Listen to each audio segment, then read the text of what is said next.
Tata Motors passenger vehicle Q3 results வந்து வெளிய வந்திருக்கு. அது எப்படி இருக்கு அப்படின்னு சொல்லி செக் பண்ணி பார்ப்போம். இந்த கம்பெனி நெட் லாஸா 3400 கோடி ரூபாய் வந்து பண்ணியிருக்கதா வந்து சொல்றாங்க. சோ இது வந்து இருக்கிறதுல ஒரு பெரிய ஐடியா வந்திருக்கு. போன வருஷம் வந்து பண்ணது. போன வருஷம் இதே Q3ல வந்து பண்ணது. 5400 கோடி ரூபாய் நெட் ப்ராஃபிட்டா வந்து பண்ணியிருந்தாங்க. 5400 கோடி ரூபாய் நெட் ப்ராஃபிட் வந்து பண்ணிட்டு இப்போ 3400 கோடி ரூபாய் நெட் லாஸ் வந்து பண்ணியிருக்காங்க. சோ இதுக்கு பின்னாடி இருக்க ரீசன் என்ன? அண்ட் தென் இந்த ஸ்டாக் இப்ப கன்சிடர் பண்ணலாமா வேணாம்னு சொல்லிட்டு டீடைலா வந்து பார்ப்போம். ஃபர்ஸ்ட் இந்த கம்பெனியோட கார் சேல்ஸ் வந்து எப்படி இருக்கு அப்படின்னு சொல்லிட்டு அங்க இருந்து ஆரம்பிப்போம். கார் சேல்ஸ் பொறுத்தவரை இந்தியாவோட சேல்ஸ் வந்து சூப்பரா வந்து ஜம்ப் ஆயிருக்கு. 22% வரைக்கும் ஜம்ப் ஆயிருக்கு. அண்ட் தென் ரெவன்யூ பொறுத்தளவுல 26% வந்து க்ரோ ஆயிருக்கு. ஃபெஸ்டிவல் டிமாண்ட் அண்ட் தென் நீங்க ஜிஎஸ்டி கட் பண்ண ரீசனால இந்த ஓரளவுக்கான ரெவன்யூ வந்து க்ரோத் ஆயிருக்கு. ஸ்டாண்டர்ட் அலோன் ப்ராஃபிட்டா பார்க்கும்போது இந்த ஒன் டைம் இந்த டிமர்ஜர் காஸ்ட் வந்து இருக்குல்ல, சோ அதை நம்ம எக்ஸ்க்ளூட் பண்ணி பார்த்தோம் அப்படின்னா 90% வரைக்கும் இருக்கு. பட் ஆனா இந்த கம்பெனி நெட் லாஸ் தான் இப்போ வரைக்கும் பண்ணிருக்காங்க. சோ சிம்பிளா என்ன அப்படின்னா இந்தியாவோட யூனிட் வந்து நல்ல ஒரு சேல்ஸ் வந்து கொடுத்துருக்கு. இந்தியா பிசினஸ் சூப்பரான சேல்ஸ் வந்து இருக்கு. பட் ஆனா இங்க ஜேஎல்ஆர் பிசினஸ் வந்து ரொம்பவே வந்து அடி வாங்கியிருக்கு.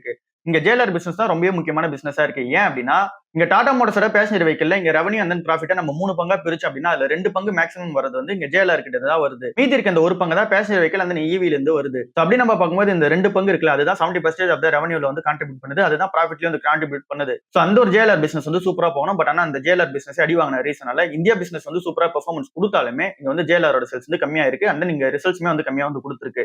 ஜேஎல்ஆரோட அந்த சேல்ஸ் ஏன் கம்மியா இருக்கு அப்படின்னா அவங்க ப்ரொடக்ஷன் வந்து கம்மியா இருக்கு.